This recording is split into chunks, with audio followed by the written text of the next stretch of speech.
if there is any tribe in Nigeria that needs fencing, like a particular region that needs fencing, I think that's the people of Ebonyi State, especially Abakaliki. They need to fence those people. Let it just be that they are doing their thing. I mean, those people, I don't understand.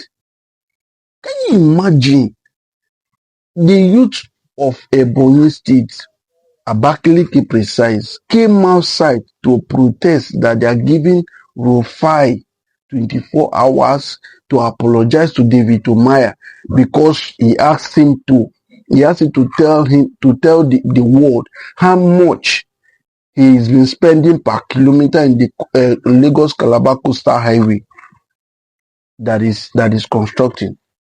And David Umahi started calling him a small boy.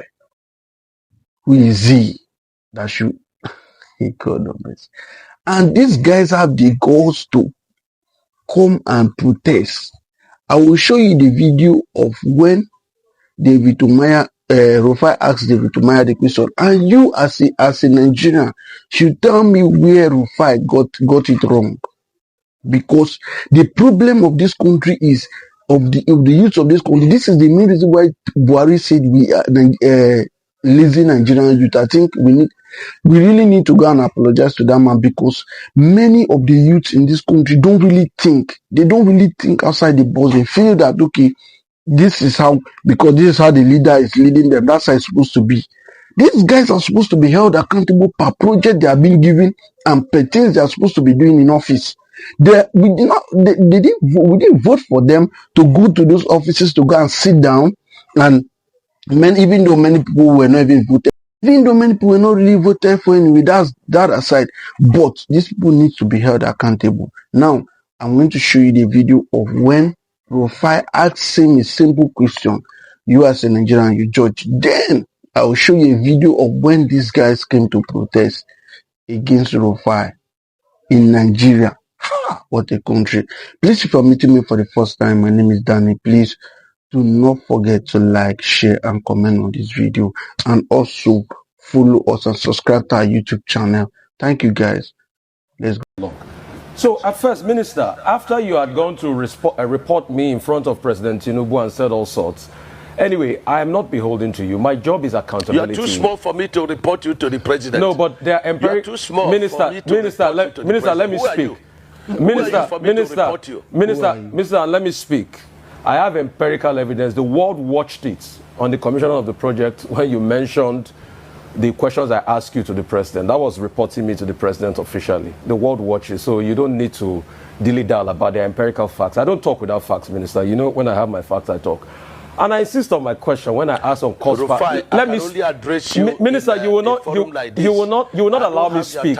The problem is you will not allow me speak. You spoke for over 20 minutes, over 10 minutes. Because you don't know what you are speaking. But let me speak. Let me speak. You will not. What your profession is. You will not allow me speak. You see, if you can just keep quiet and be calm and just allow me speak, I'll be happy. All right. So my question still persists as regards the cost per kilometer. You cannot tell me that we don't have a right to know the cost per kilometer. Even if it's an undulating landscape, give us all the facts and the details of the cost per kilometer. That's all we'll ask for. Other questions as regards the loans taken. Let me finish. Let me finish. Listen to me. Minister, you will not allow me to speak. The minister will not allow me to speak. No. Don't do that with me. Minister will not allow me to speak.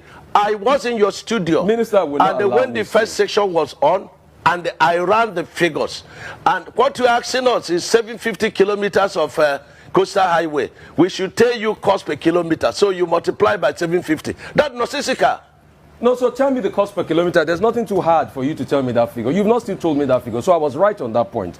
The second point... Because you don't understand anything. The second point I'm trying to make is You don't understand anything. I'm a professor in this field. Okay. You don't understand.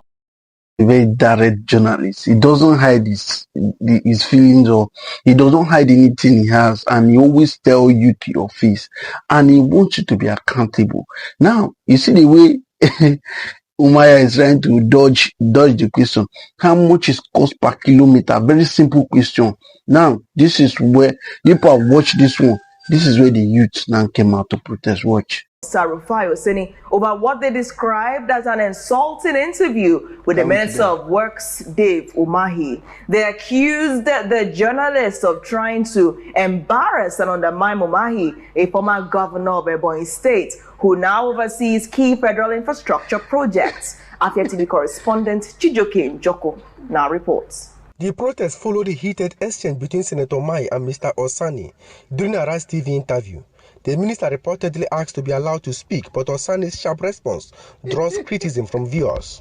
Protesters marched through the major street of Abakaliki with placards accusing Oseni of disrespecting the minister.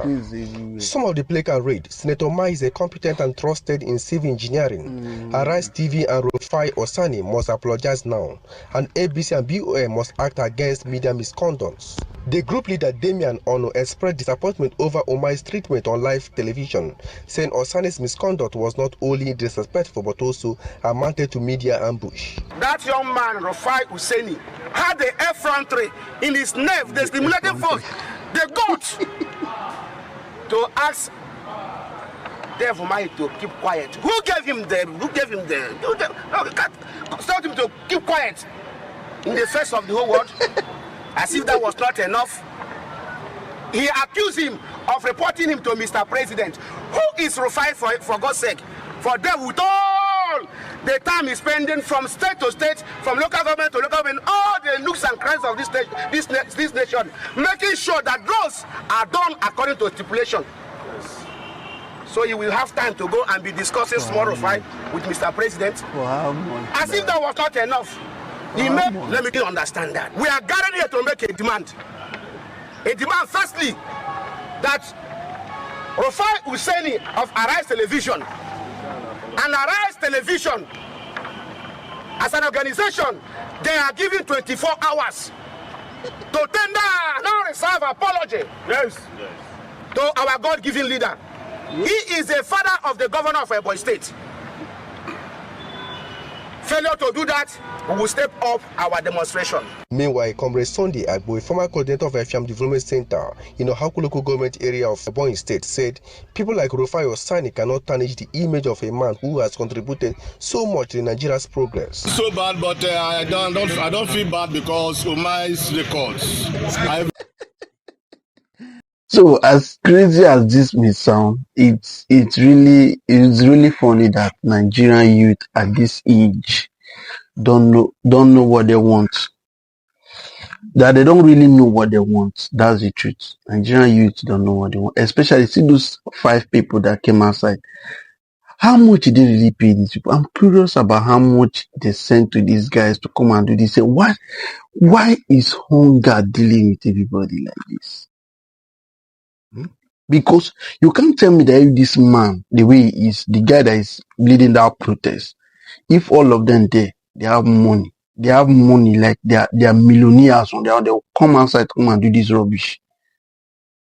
If they are millionaires on their own, they have their businesses, they have their comfortable businesses that they are running, that even if you send 5 million or 10 million naira to them, it will not mean anything to them. I don't think the whole lot of black can come outside. Look at them, the Kalu that has been locked up for the past how many. Oh yeah, now they have set time, they have set date. Let me see how these same people go and protest. He's calling David Umahi the father of the governor of Ebonyi State, the father of the governor of Ebonyi State. I don't understand. This is why Nigeria is not moving forward, because as these other youths are agreeing, these other people are disagreeing, and the country is just moving backward. It is very, very, very bad. These people, they need to fence that place. Let them just stay there alone. That's what I said in the beginning of my video. Dear Allah.